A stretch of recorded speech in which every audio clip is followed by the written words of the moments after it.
অসুবিধা নাই, আমি পালাবো না। জমিদার বলতেছে চলে দেয় নামাজের দাওয়াত, ঠিক আছে তো আয় নামাজ পড়ি। আমি তো কোনো, জমিদার বলতেছে আমি তো কোনো সূরা কালাম জানি না। চোর বলতেছে আমি 5টা সূরা জানি। জমিদার বলতেছে তাহলে তুই ইমাম, আমি মুক্তাদি। দেখেন অবস্থা বাজান, চোর ইমাম আর বাড়িওয়ালা মুক্তাদি। খেয়াল করে শোনেন, খেয়ালে হয় মানুষ আউলিয়া, বেখেয়ালে হয় মানুষ দেউলিয়া। গভীর মনোযোগ, নামাজের মধ্যে জমিদারের সাথে চোরের মহব্বত হয়ে গেছে। সালাম ফিরাইয়া জমিদার বলতেছে আচ্ছা ভাই, আমি যদি, আচ্ছা ভাই তোমার যদি অভাব না থাকে তুমি কি চুরি করবা? বলে না, প্রশ্নই আসে না, অভাব না থাকলে চুরি করব কেন? বলে আমার যে সম্পদ আছে, আমার যে মাল সম্পদ আছে, এর 3 ভাগের 1 ভাগ তোমাকে আমি দান করে দিলাম। তবে একটা কথা, দান যে করলাম, তুমি যে আল্লাহর ওলির চেহারা এক নজর দেখে এসেছো, আমি ওই আল্লাহর ওলির চেহারা এক নজর দেখতে চাই। বলে চলেন, বলে চলো গিয়া দেখে হযরতে হাজী ইমদাদুল্লাহ মুহাজির মক্কি রাহমাতুল্লাহ আলাইহি কোরআন তেলাওয়াত করতেছেন। হযরত আশরাফ আলী থানভী রাহমাতুল্লাহ আলাইহি বলেন, নওয়াজু সে না কিতাবু সে দিল पैदा होता है बुजुर्गों की नजरों से। ওয়াজের দ্বারা কিংবা কিতাবের দ্বারা অন্তর তৈরি হয় না, অন্তর তৈরি হয় আল্লাহওয়ালাদের নেক নজরে। চাউলওয়ালার কাছে গেলে যেমন চাউল পাওয়া যায়, পানওয়ালার কাছে গেলে যেমন পান পাওয়া যায়, মিষ্টিওয়ালার কাছে গেলে যেমন বাজান মিষ্টি পাওয়া যায়, স্বর্ণওয়ালার কাছে গেলে যেমন বাজান স্বর্ণ পাওয়া যায়, আল্লাহওয়ালাদের কাছে গেলে আল্লাহর ওলি হওয়া যায়। হুব্বুল আরিফিন কিতাব থেকে বলতেছি, 196 নম্বর পৃষ্ঠা। নবী মুহাম্মদুর রাসূলুল্লাহ সাল্লাল্লাহু আলাইহি ওয়াসাল্লামের জামানার, নবী মুহাম্মদুর রাসূলুল্লাহ সাল্লাল্লাহু আলাইহি ওয়াসাল্লামের জন্মের 100 বছর আগের ঘটনা। তিউলা নামের একজন ব্যক্তি ছিল, এমন কোন পাপ ছিল না যেই পাপ সে করে নাই।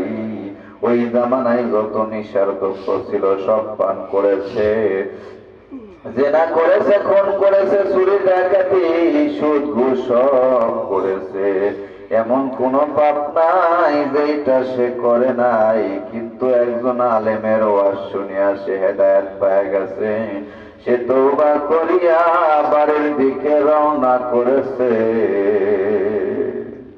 পথের মধ্যে তিউলার জান কবজ হয়ে গেছে, নিঃশ্বাসের কোনো বিশ্বাস নাই। বাজান আমরা যে এখানে এসেছি, এখান থেকে আমরা বাড়ি ফিরে যেতে পারবো এর কি কোনো গ্যারান্টি আছে? আওয়াজ দিয়ে বলেন আছে? আমরা এখান থেকে বাড়ি ফিরে যেতে পারবো এর কোনো গ্যারান্টি নাই, নিঃশ্বাসের কোনো বিশ্বাস নাই। তওবা করিয়া পথের মধ্যে তিউলার জান কবজ হয়ে গেছে। এখন জান্নাতের ফেরেশতা তথা ইল্লিনের ফেরেশতা রূহটাকে নিয়ে ইল্লিনের দিকে, জান্নাতের দিকে টানতেছে। আর সিজ্জিনের ফেরেশতারা তথা জাহান্নামের ফেরেশতারা রূহটাকে নিয়ে জাহান্নামের দিকে টানতেছে। জাহান্নামের ফেরেশতারা বলতেছে, ও সারা জীবন পাপ কাজ করেছে, আপন বোন ওর হাত থেকে রেহাই পায় নাই, ওকে আমরা সিজ্জিনে নিয়ে যাব, জাহান্নামে নিয়ে যাব। ইল্লিনের ফেরেশতা বলতেছে, আত্তাইবু মিনাজ যামবি কামাল্লা যামবালাহু, যে তওবা করে তার আর কোনো গুনাহ থাকে না, সে বেগুনাহ মাসুম হয়ে যায়, ওকে আমরা জান্নাতে নিয়ে যাব। ফেরেশতাদের মধ্যে শুকরা বেঁধে গেছে, আল্লাহর কাছে বিচার গেছে। আল্লাহ বলেন মাপ দিয়ে দেখো ওর বাড়ি বেশি দূরে না ওই আলেমের বাড়ি বেশি দূরে। মাপ দিয়ে দেখে ওর বাড়ি বেশি দূরে। আল্লাহ বলেন ও ফেরেশতা মালাকুল উজায়ের মালাকুল নাজায়ের ওই দিকের জমিনটা টান দিয়ে বড় করে দাও। ওই দিকের জমিনটা টান দিয়ে বড় করে দিল। আল্লাহ বলেন যাও আমি তিউলার জীবনের সমস্ত গুনাহগুলি মাফ করে দিলাম। বাজান ইতিহাস তালাশ করে দেখেন কত চোর, কত ডাকাত, কত লুচ্চা, কত গুন্ডা, কত বদমাশ, কত খুনি, কত জেনাকারী, কত বড় বড় পাপী তওবা করিয়া আল্লাহর ওলি হয়ে কবরে গেল। আমরা কেন পারব না? দুই চোখের পানি ছেড়ে দেন, কান্না যদি না আসে কান্নার ভান করেন। মাথাটা নিচু করে দেন, দুই চোখের পানি ছেড়ে দেন, কান্না যদি না আসে কান্নার ভান করেন। যেই চক্ষু আল্লাহর ভয়ে কাঁদে ওই মানুষটা জাহান্নামের আগুনে জ্বলবে না।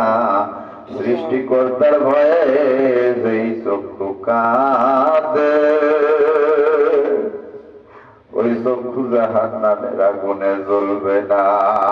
কাঁদো বাবা কাঁদো রে, পিতাহারা মাতারা সন্তানের